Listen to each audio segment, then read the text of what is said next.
Méditation du 29 juin. Corky. N'oubliez pas de faire le bien et de vous entraider fraternellement, car ce sont de tels sacrifices qui plaisent à Dieu. Hébreux 13, verset 16, version Bible français courant. Seigneur, j'aspire à voir ton visage, dit Diana dans une prière. Peu après, elle reçut un message où on l'avertissait qu'une patiente du nom de Corky serait transférée dans son secteur dans 24 heures. Cette patiente aurait besoin de toute l'aide médicale possible, car elle se trouvait en phase terminale de sa maladie. Mais le rapport disait aussi qu'elle ne suivait pas les instructions et était difficile à gérer. Quand Diana se rendit à l'adresse où elle pouvait trouver Corky, elle découvrit que c'était celle d'une caravane. La salua sur le seuil. « Êtes-vous l'infirmière ?» demanda Mike, tandis qu'il l'invitait à entrer. L'endroit laissait beaucoup à désirer et nécessitait un grand nettoyage. « Excusez le désordre, » dit Mike. « J'ai nettoyé toute la nuit pour qu'elle puisse s'installer. Je crois que cela va lui plaire. » Tandis que Diana remplissait les formulaires nécessaires, Mike dit qu'il ne restait à Corky que peu de temps à vivre et demanda qu'on lui accorde toute l'aide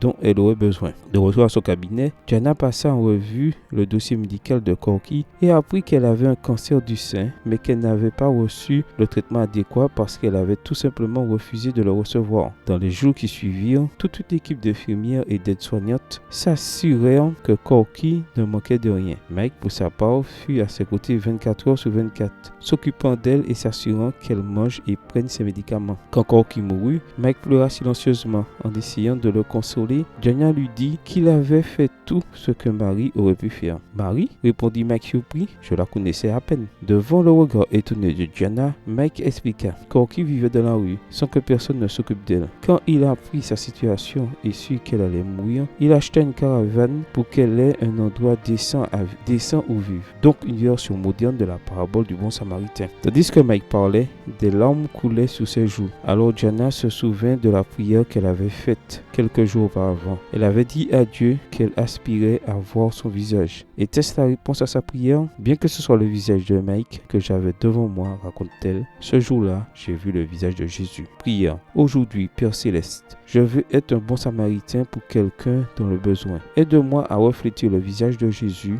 où que je sois. Bonne journée à vous et que le Seigneur vous bénisse.